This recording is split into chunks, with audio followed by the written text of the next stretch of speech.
इस वक्त तकरीबन निस्फ दुनिया और ग्लोबल साउथ चलते हो तो चीन को चलिए किनारे पर अमल पैरा है, जहां तियानजिन शहर में आवेज़ा हैं बड़े बड़े बैनर्स रशियन, इंग्लिश और चाइनीज़ लैंग्वेज में, और वहाँ 20 से ज़ायद सरबराहान मुमलिकत को खुशामदीद कहा जा रहा है, जिनमें नुमाया किम जोंग उन हैं, शुमाली कोरिया से आ रहे हैं, रशियन प्रेसिडेंट हैं जिनको अलास्का समिट ने अच्छी खासी अहमियत देकर दोबारा से रेलेवेंट कर दिया आलमी सतह पर, और इसके अलावा वज़ीर-ए-आज़म पाकिस्तान शहबाज शरीफ तो वहाँ पहुँच चुके हैं, उनका इस्तकबाल शानदार तरीके से किया गया। यही नहीं, नरेंद्र मोदी जी भी वहाँ काफ़ी अरसे के बाद कदम रखे हुए हैं और काफ़ी तवक्कुआत हैं इस सूरत हाल में इंडिया को चाइना से।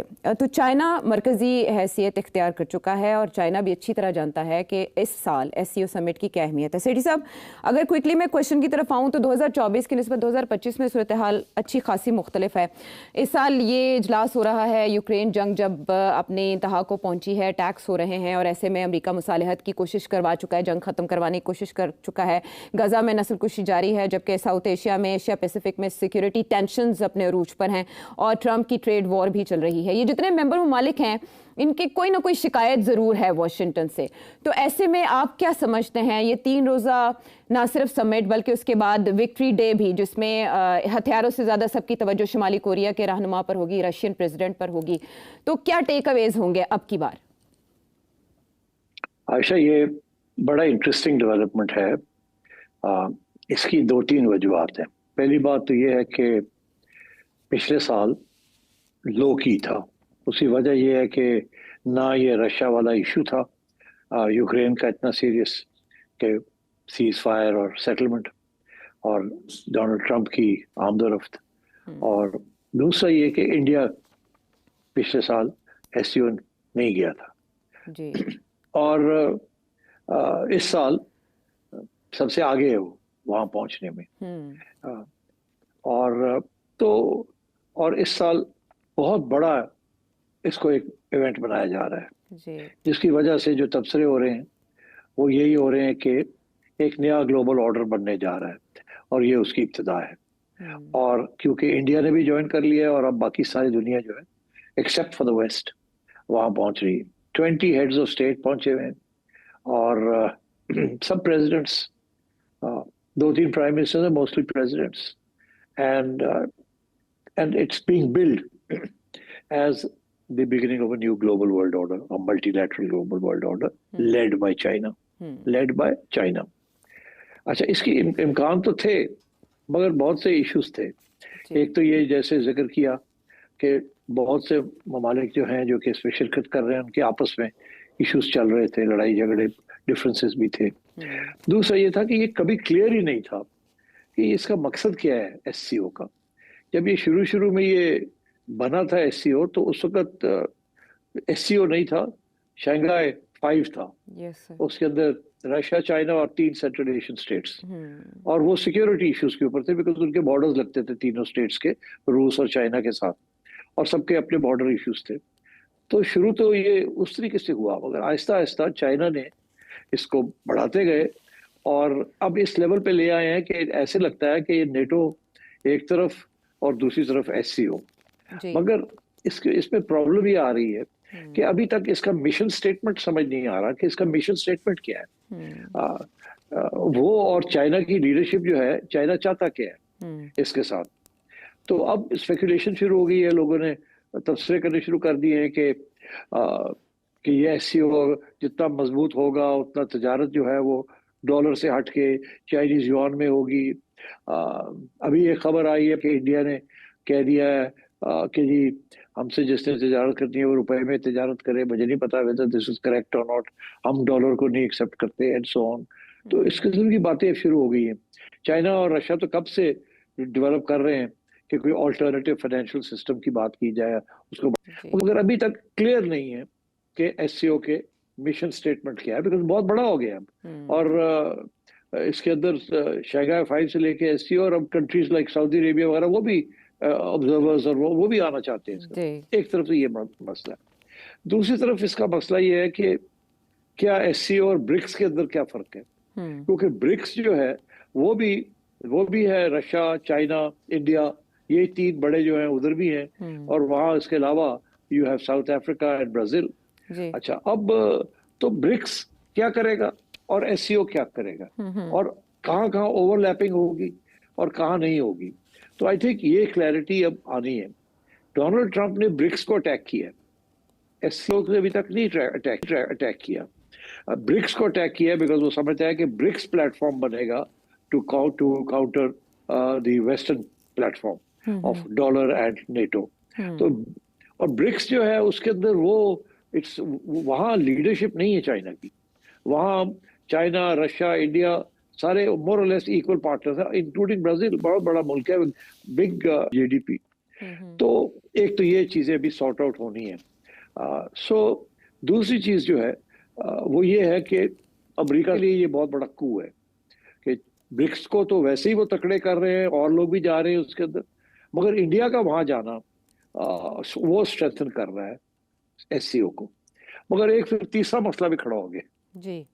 वो ये है कि आरआईसी जी। आरआईसी रशिया, इंडिया, चाइना, वो भी एक प्लेटफॉर्म है जिसको चाइना और रशिया एक्टिवेट कर रहे हैं और इंडिया जो है उसमें हामी भर रहा है। तो ये तीन प्लेटफॉर्म्स ऐसे हैं जहां इंडिया, चाइना तीनों बैठे हुए हैं और कुछ समझ नहीं आ रही कि तीनों के मकसद क्या है। अच्छा, चाइना और रशिया का तो समझ आती है कि वो इंडिया को अमेरिका से खींच के अपनी तरफ लाना चाह रहे हैं, because India is obviously one of the 6-7 big powers. Great power नहीं है मगर बिग पावर तो है in terms of population and economy, size of economy. और अभी भी आप देखें इंडिया की जो ग्रोथ रेट है वो 7-8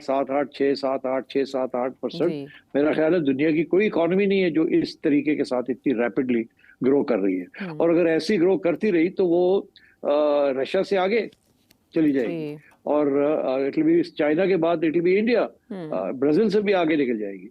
तो आई थिंक इंडियंस को इस बात का एहसास है, so they are trying to project an independent stance. मगर प्रॉब्लम ये है कि मल्टीपोलर वर्ल्ड के अंदर एक तरफ अमेरिका, दूसरी तरफ यूरोपियंस जो है वो भी इकट्ठे हो रहे हैं। तो अपने जो इंटरनल डिफरेंसेस हैं उनको कहते हैं खत्म करें और यूरोप जो है इसको यूरोप बना दिया जाए। यूरोपियन यूनियन नहीं, यूरोप ही बना के एक मुल्क, यूनाइटेड स्टेट्स ऑफ यूरोप की बात होनी शुरू हो गई है वहाँ। उन्हें एहसास कमतरी हो गया कि यार हम तो अब बिल्कुल ही फारग हो गए हैं, हमें तो डोनाल्ड ट्रंप भी घास नहीं डालता और हम खुद अपनी डिफेंस भी नहीं कर सकते। तो let's get together and do something and become a power again. और उधर जो है China, Russia, they are going up. और तो आई थिंक इस किस्म की वलवला है, एक किस्म की टर्मोइल है इंटरनेशनल ग्लोबल सिस्टम के अंदर, जिसके अंदर अब बड़ा वाजे हो गया है कि there is going to be a challenge to America and the west. और उसके अंदर जो कॉन्फ्लिक्ट आएगी या टेंशन आएंगे वो आपको भी आने शुरू हो गए, नजर आने शुरू हो गए। उसमें सबसे पहले इंडिया ने, जैसे कहते हैं, रैंक्स ब्रेक किए। इंडिया 3 ऐसे प्लेटफॉर्म्स हैं जहां अमेरिका इज नॉट रिप्रेजेंटेड और इन सम वेज उसकी interest are different from that of America. मगर इसके अलावा इंडिया जो है वो मल्टीलैटरल फोरम तो में तो हिस्सा ले रहा है, मगर वो क्वाड के अंदर भी बैठा हुआ है। क्वाड इज मतलब है, क्वाड अमेरिका ने बनाया, अमेरिका, ऑस्ट्रेलिया, इंडिया, जापान, वो चाइना के खिलाफ है। उसकी बेसिक एम, मोटिवेशन है चाइना को कंट्रोल करना, उसको रोकना, और in the South China Sea etcetera. अच्छा, इंडिया जो है वहाँ पार्टिसिपेशन इंडिया की जो है वो मतलब है ल्यूकवार्म रही है, मतलब है ना गर्म रही है ना ठंडी रही है भी और नहीं भी है। जैसे एससीओ के अंदर है भी और नहीं भी है। अब इंडिया को फैसले करने पड़ रहे हैं कि वो कहाँ खड़ा होगा। इंडिया की कोशिश है कि वो इंडिपेंडेंट रहे, ऑटोनोमस रहे, अमेरिका का मोहताज ना बने, किसी का मोहताज ना बने। और वो जो फलसफा है किसी का ना मोहताज बनना, वो तो चाइना, रशिया वगैरह इन सब इस ग्रुप का है फैसला कि हम किसी के मोहताज नहीं है और हम one for all and all for one. हर एक की सिक्योरिटी जो है वो हम सबकी मिलकर सिक्योरिटी है। ये सम जीरो गेम नहीं होनी चाहिए कि आपकी सिक्योरिटी एट माय एक्सपेंस। इसके अंदर जितने लोग हैं वो Chinese philosophy of collective security उसको करते हैं। मगर प्रॉब्लम यहाँ ये आ रहा है, बाकी तो ठीक है, मगर इंडिया पाकिस्तान का कलेक्टिव सिक्योरिटी का मसला बना हुआ है ना, क्योंकि इंडिया पाकिस्तान जो है वो सम जीरो गेम नहीं है। इंडिया अगर कुछ करता है तो पाकिस्तान वापस करता है, तो India Pakistan is a problem in this philosophy of China. तो अगर इंडिया इस बात को मान जाए जो चाइना की फिलॉसफी ऑफ कलेक्टिव सिक्योरिटी, तो फिर मैं समझता हूँ ये बहुत पावरफुल ब्लॉक बन सकता है। मगर उसके लिए इंडिया एंड पाकिस्तान, इनके दरमियान तल्लुकात ठीक होने होंगे और कश्मीर का मामला जो है कहीं ना कहीं जाके सेटल होना पड़ेगा। फिर जाके इनकी कलेक्टिव सिक्योरिटी, जो चाइना की जो विजन है, ये तजारत की जाए, इकोनॉमिक डेवलपमेंट की जाए और सबकी सिक्योरिटी को प्रोटेक्ट किया जाए मिलजुल के। मगर अभी तो चाइना और इंडिया के मसले हैं, वो तो अभी हल नहीं हुए। अभी फौरी तौर पे फैसला ये हुआ कि उनको पीछे कर दिया जाए। बात आगे बढ़ाएं तजारत की और डिप्लोमेटिक कॉन्टैक्ट्स की, और बाकी जो मसले हैं, बॉर्डर इश्यूज है, वो बाद में देखे जाएंगे। आपको याद होगा जनरल मुशर्रफ ने जब इंडिया के साथ बात की थी कश्मीर की, तो इसी किस्म का फॉर्मूला था। तो मेरा ख्याल है कि अभी एससीओ इज प्रेमेच्योर कि ये कोई फोर्स बनेगी, मगर ये जरूर है कि इंडिया ने पैगाम जो भेजा है वो अमेरिका को पैगाम भेजा है कि डोनाल्ड ट्रंप को खसूसन, कि तुम जो धमकियां दे रहे हो हमें, ये हमें एक्सेप्टेबल नहीं है और हम अपने रास्ता इख्तियार करेंगे। तुमने जो टैरिफ लगाने लगा के देख लो। तो मेरा ख्याल है ये सारा कुछ जो हो रहा है, ये बेसिक जो है ना, इसका रिएक्शन जो है वो अब सारा यूरोप और ट्रंप के ऊपर आएगा कि वो अब क्या करेंगे, how will they deal with this issue, because India तो बागी हो गया है। उनका कैंप छोड़ गया, दूसरे कैंप में नहीं गया मगर उनका कैंप छोड़ गया। क्या ये वापस इंडिया और अमेरिका के तल्लुकात ठीक हो जाएंगे, ये नहीं होंगे, या डोनाल्ड ट्रंप सॉरी करके पीछे हट जाएगा और फिर इंडिया के साथ बात चल पड़ेगी। सबसे मुश्किल इस वक्त जो डिप्लोमेटिक गेम है, उस पर अब इंडिया ने, हमने देखना है कि इंडिया क्या करेगा इस डिप्लोमेटिक गेम में। तो अभी इट्स प्रीमैच्योर टू से कि ये कोई बहुत बड़ा इवेंट है, मगर purely from a visual point of view, optics से ऐसे लगता है वाह ये कोई बड़ी जबरदस्त चीज बनने जा रही है, मगर इट्स टू प्रेमेच्योर। अभी ऐसी कोई चीज नहीं है, अभी तो ये सिग्नलिंग हो रही है सिर्फ। अच्छा, ये तो इंडिया के पॉइंट ऑफ व्यू से हुई, लेकिन ऐसे में चाइना ये भी साबित कर रहा है कि वो दोस्तों और दुश्मनों को एक मेज़ पर लाने की अहलियत रखता है। पॉपुलिस्ट रहनुमा भी आ रहे हैं, ऑटोक्रेट्स भी आ रहे हैं और सभी वहाँ इकट्ठे हो रहे हैं। और जहाँ सिग्नलिंग हो रही है वो भी आपने बताया कि कौन इसको बगौर देख रहा होगा। पीर को जब नरेंद्र मोदी शी जिनपिंग से मिल रहे होंगे तो जाहिर है डोनाल्ड ट्रंप उसके बाद अपना रद्द-ए-अमल भी दे सकते हैं इस पर। लेकिन सेठी साहब, मॉस्को के लिए इसमें क्या है समिट में? अलास्का के बाद रूस एक बार फिर से रेलेवेंट हुआ और उसके बाद अब जो उनके ऊपर पाबंदियां भी हैं वो तियानजिन में भी खातिर में नहीं लाई जाएंगी, एतराज नहीं किया जा सकता। बट एशियाई शराकतदार कितने अहम हैं मॉस्को के लिए? देखिए, ये मॉस्को के लिए तो इम्पोर्टेंट है ना कि इंडिया आ गया वहाँ, क्योंकि इस वक्त इंडिया के ऊपर प्रेशर है कि वो रूस के ऊपर प्रेशर डाले। तो इसलिए इंडिया का आना वहाँ ये मतलब है कि रूस की ये it's a victory for Russia, कि जी इंडिया जो है वो अमेरिका की बात नहीं मानेगा, तेल खरीदता रहेगा और तजारत करता रहेगा रूस के साथ। तो I think from the Russian point of view ये बहुत अहम है। मगर इसी तरीके के साथ रशिया और चाइना और इंडिया का जो RIC है, वहाँ भी कोशिश है इनकी कि वहाँ भी ये तीनों इकट्ठे हो जाए और कम से कम अपने जो जॉइंट इंटरेस्ट है अगेंस्ट अमेरिका वो करें। मगर देखिए ना, इंडिया की क्या प्रॉब्लम है SCO के अंदर, या ये SCO और ये ब्रिक्स के अंदर, पैलेस्टाइन, इजराइल। अब लोगों ने इजराइल को ठीक ठाक कंडेम किया, जेनोसाइड ये इंडिया ने नहीं किया। इंडिया ने अपने तल्लुकात इजराइल के साथ बरकरार रखे। अगर किसी के तल्लुकात हैं इजराइल के साथ outside the western world, it's India. बाकी सब जो है वो कंडेम कर रहे हैं, टर्की भी कर रहा है, वो भी कर रहा है, ये भी कर रहा है, मगर इंडिया जो है वो उसने अपना एक न्यूट्रल सा स्टांस लिया हुआ है। अब किस हद तक SCO के अंदर या ब्रिक्स के अंदर, जहां बाकी सारे कंडेम कर रहे हैं, तो क्या होगा? इश्यू ये है कि SCO के अंदर कोई ऐसे फैसले नहीं हो सकते जो यूनानिमस ना हो। तो अगर कल कोई SCO वाले फैसला करते हैं कि हमने कुछ स्टेटमेंट देना है इजराइल के ऊपर या पैलेस्टाइन के ऊपर, और उस स्टेटमेंट के अंदर इंडिया कहता नहीं हम नहीं इस पर साइन करेंगे, तो प्रॉब्लम बन जाता है ना। तो आई थिंक इंडिया का जाना भी इज अ गुड थिंग, और दरार डालना या पूरा उतरना ना वहाँ, उसका भी प्रॉब्लम हो सकता है। तो आई थिंक इंडिया की इस वक्त पोजीशन बड़ी एम्बिगुअस है।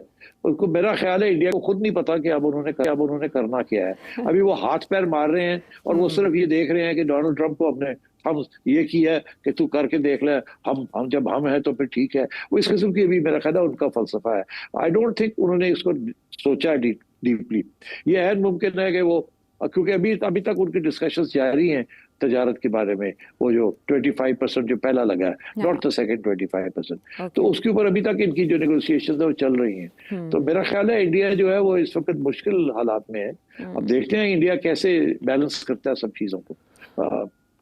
अच्छा, इससे पहले जब भी समिट हुए SCO के किसी भी लेवल के, चाहे फॉरेन सेक्रेटरीज लेवल के थे, और बात हुई गजा की, इसराइल की, तो इसराइल की मजम्मत से इंडिया बाज रहा, जैसे आपने हवाला दिया। रशिया यूक्रेन वॉर की बात हुई तो रशिया की मजम्मत इंडिया ने नहीं की। इसके अलावा पहलगाम अटैक, ये जुलाई में जब ये इजलास हुआ तो पहलगाम अटैक के ऊपर चाहता था इंडिया के पाकिस्तान की मजम्मत की जाए, नाम लेकर बाकायदा उसमें एलामिया में शामिल किया जाए, लेकिन इस पर इतफाक नहीं हो सका, तो जॉइंट स्टेटमेंट नहीं आई थी। अब सेठ साहब ये सब वहाँ पर इकट्ठे हुए हैं, तो जाहिर है ये एक मुतबादिल सिस्टम की बात करेंगे, जो आलमी बालादस्ती है या इजारादारी है उसकी टक्कर की बात करेंगे कि उसके मुतबादिल निज़ाम क्या हो सकता है, मुतबादिल रूट्स क्या हो सकते हैं, करेंसी क्या हो सकती है, किसी एक हिकमत अमली की तरफ जाएंगे। तो क्या समझते हैं आप कि जॉइंट स्टेटमेंट किस नौइयत की आ सकती है? ये मुमालिक मिल बैठकर क्या एक फैसला कर सकते हैं जो सलामती से बढ़कर हो? डिलीवरेबल्स क्या हैं? नहीं, मेरा नहीं ख्याल ज्यादा आप तो वो करेंगे कोई बहुत अर्थ शैटरिंग किस्म का स्टेटमेंट आएगा वहां से। जस्ट बिकॉज इंडिया वहां चला गया इसका ये मतलब नहीं है कि आप सारे यूनाइटेड हो गए हैं और बड़ा जबरदस्त किस्म का ब्लास्ट आने वाला है वहां से। मेरा नहीं ख्याल, बड़ा सोच समझ के वो स्टेटमेंट आएगा। इनकी कोशिश ये होगी कि सारे साइन ऑफ करें, कोई उस पर डिसएग्रीमेंट ना हो। मगर इंडिया इस वक्त तैयार नहीं है यूक्रेन के ऊपर अपनी पोजीशन चेंज करने के लिए और इसराइल के ऊपर अपनी पोजीशन चेंज करने के लिए। इसलिए मेरा ख्याल है कुछ ऐसे एरियाज हैं जहां वो किनारा कर देंगे और जनरल बातें करेंगे, और इसकी ऑप्टिक्स के ऊपर ही ज्यादा जोर होगा।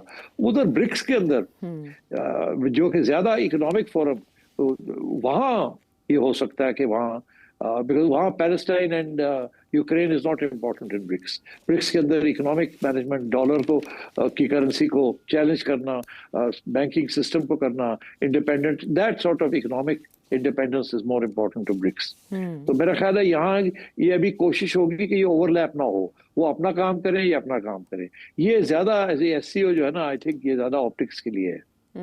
और ऐसे मौके पर हथियारों की नुमाइश, उसके लिए विक्ट्री डे का एहतमाम, उस मौके पर आलमी रहनुमाओं का मौजूद होना, ये क्या मैसेजिंग करेगा? नहीं, कोई खास मैसेजिंग नहीं है, बस वो ये कहना कि अब सारे आ ही गए हैं। इंडिया का जाना बड़ा इम्पोर्टेंट है, और चाइना के अंदर very big thing, and then of course victory parade, Korea के प्रेसिडेंट का आना। आई थिंक ये बेसिकली बताया जा रहा है कि देखें, जब हम हैं तो फिर देखा जाएगा आपको, हम सब इकट्ठे हो रहे हैं और ये show off unity in show off force हो रही है। मगर इसके कोई प्रैक्टिकल इम्प्लीकेशंस अभी मुझे नजर नहीं आ रहे, बिकॉज अभी तो वन साइडेड आप देख रहे हैं ना। अभी तो डोनाल्ड ट्रंप की तरफ से और यूरोप की तरफ से रिएक्शंस आने हैं। अभी अभी मैं देख रहा था कि यूरोपियंस जो है वो टफ हो रहे हैं, वो ईरान को कह रहे हैं कि आप मान जाएं इंस्पेक्शंस और ये और वो। उधर ईरान जो है वो कहता है हम प्रोलिफरेशन ट्रीटी से बाहर निकलना चाहते हैं। इसका मतलब है वो तो ये धमकी दे रहे हैं कि हम बम बनाएंगे भी और टेस्ट भी करेंगे तो प्रोलिफरेट नहीं करेंगे। तो वहां भी तो टेंशन बढ़ती जा रही है between the west and Iran. तो मैं समझता हूँ कि ये this year and the next year are going to be very tough. बहुत टेंशन पॉइंट्स और कॉन्फ्लिक्ट पॉइंट्स नजर आएंगे। ये यूक्रेन वाली चीज बड़ी सीरियस है, और इसी तरीके के साथ India Pakistan is also very serious, and ये मुझे दोनों की नजर नहीं आता कि शॉर्ट टर्म में कोई रेजोल्यूशन नजर आएगी आपको। और ऊपर से डोनाल्ड ट्रंप जो है वो कभी इधर भागता है कभी उधर भागता है। मेरा ख्याल है डोनाल्ड ट्रंप जो है ना, मुझे ऐसे लग रहा है कि दिन ब दिन वो ज्यादा इररिलेवेंट होता जाएगा, और ये उसका जो एजेंडा है वो फेल हो रहा है, वो कामयाब नहीं हो रहा। और इसका ये मतलब है कि वो अग्रेसिव और होता जाएगा। अब देखिए ना, डोमेस्टिकली डोनाल्ड ट्रंप पहले से कमजोर हो गया है। अब पहली दफा वहां की जो जुडिशरी है उसने कहा कि ये जो तुमने टैरिफ लगा रहे हो, तुम्हारे पास पावर ही नहीं है। जो आप कॉन्स्टिट्यूशन का हिस्सा शिक जो इस्तेमाल कर रहे हो वो आप नहीं इस्तेमाल कर सकते।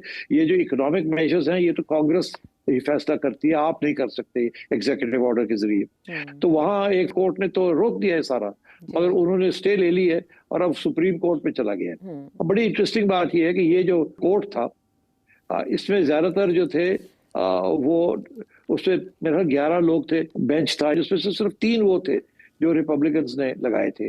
तो वहां डेमोक्रेट्स की जो मेजोरिटी थी द जजेस, तो वो को यही थी कि ये डोनाल्ड ट्रंप के और रिपब्लिकन्स के खिलाफ जाएगा।